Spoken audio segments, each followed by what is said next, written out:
भरत् सर्वान् ऋषीश्चक्रशतं समाह महासरस्वती सैव जाता शाकम्भरी शिवा नाम्नां सहस्रं तस्यास्ते वक्ष्यामि शृणु भक्तितः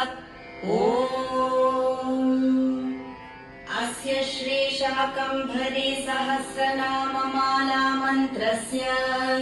महादेवर्षिः अनुष्ठुप् छन्दः शाकम्भरी देवता सौः बीजम्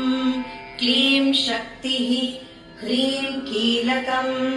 चतुर्विध पुरुषार्थ सिद्ध्यर्थे शाकम्भरी सहस्रनाम मन्त्र पठने विनियोगः अथ ध्यानम् सौवर्ण सिंहासन संस्थितां शिवां त्रिलोचनां चन्द्रकलावतंसिकाम्